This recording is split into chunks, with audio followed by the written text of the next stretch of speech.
যে 2 নাম্বারই কেউ যদি করতে চায় সরাসরি বলবেন যে মাওলানার কাছে টাকা দেওয়া আছে বা এই বিষয় বলা আছে, আপনারা ওনার কাছে যান।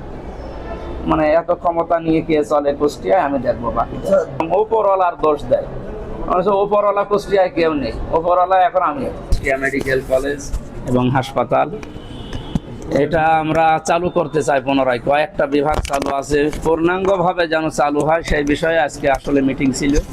আমরা দীর্ঘ প্রায় 2-2.5 ঘন্টা কথা বলেছি এবং কয়েকটা বিষয়ে সিদ্ধান্ত অলরেডি নিয়েছি।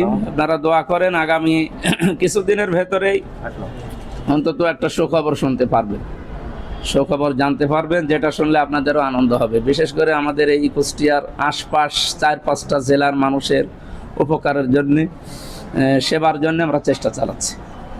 এটাই ছিল মূলত। এখনও সবগুলো যেহেতু কার্যক্রম চলছে, 2টা বিষয়ে সিদ্ধান্ত আজকে নিয়েছি। এখন ওগুলো লং প্রসেসের বিষয়, 7-8টা বিষয় সামনে আছে। 2টা আজকে হয়েছে, এখনও বাকিগুলো হবে ইনশাল্লাহ। আমরা প্রথম 100 দিনের কর্মসূচির ভেতরে প্রত্যেকটা সরকারি অফিস আদালত যেগুলো আছে এগুলো আমরা জনবান্ধব করার চেষ্টায় ছিলাম। বিশেষ করে মানুষ ডিসি অফিসে, এসপি অফিসে, টিওনো অফিসে, থানা এগুলো যেতে ভয় পায় এবং আরও কাছে সিভিল সার্জনে আছে, এরপরে এলজিডি, এই সমস্ত জায়গায় মানুষ যেতে চায় না বা গেটে দাঁড়িয়ে থাকে ভয়ে যে কি না কি হয়ে যায়। আমরা চাচ্ছি এই জায়গাগুলোতে যেন মানুষের যাতায়াত সহজ হয়। আমার মনে হয় কয়েকটা বিষয় আমি একটু উদ্যোগ নেওয়ার কারণে অনেক সহজ হয়েছে। এখন ডিসি সাহেবের রুমে আমি যে কয়েকদিন গেলাম, মানুষ আগে তো ডিসির কাছে অন্তত যাওয়ার জন্য যে সিস্টেম ছিল, আমি নিজেও গিয়েছি সেই 19 সালে 18 সালে, তো এখন সেই সিস্টেম অনেকটা পাল্টিয়েছে। যে দেখবেন ওনার যে সেবাটা এখন সেই সকাল 10টা থেকে শুরু হয়ে প্রায় ওনার যতক্ষণ পর্যন্ত শরীর পারে চেষ্টা চালিয়ে যাচ্ছে। এবং থানাতেও ওই অবস্থা না হলেও আসতেছে, এর কয়েকদিনে আর কি করা যাবে, চেষ্টা চালাচ্ছে, ইনশাল্লাহ হবে।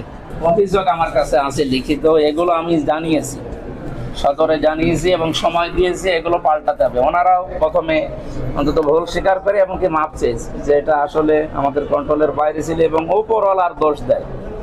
উপরওয়ালা কুষ্টিয়ায় কেউ নেই, উপরওয়ালা এখন আমি। সুতরাং যা হবে, কিছু হলে আমারে জানাবেন। দালালদের এবং ওই যে বিভিন্ন স্পিরিট মানির কথা বলা হয় এবং কালো কিছু হাত আছে, এই হাতগুলোর কথাও গোপনে কেউ কেউ জানিয়েছে। আমি সরাসরি জানিয়েছি যে 2 নাম্বারই কেউ যদি করতে চায় সরাসরি বলবেন যে মাওলানার কাছে টাকা দেওয়া আছে বা এই বিষয় বলা আছে, আপনারা ওনার কাছে যান। মানে এত ক্ষমতা নিয়ে কে চলে কুষ্টিয়ায়, আমি দেখবো বাকি। দুর্নীতির ব্যাপারে যেটা বলছিলেন আপনি, আমরা ইতিপূর্বে দেখেছি যে কুষ্টিয়া সিভিল সার্জন নিয়ে একটা বড় দুর্নীতি হয়েছে, তো সেখানকার ওইটা আমার নির্বাচন চলাকালীন সময়ে, সেই সময় তো আমরাও আপনাদের মতো। এখন যেহেতু পরিবর্তন এসেছে, এখন আমি খোঁজ নেবো, এখন নিজেও যাবো, দেখি বাকিটা আশা করছি থাকবে না। ওই জায়গার যে বদনামটা অন্তত যেন আর না থাকে আগামী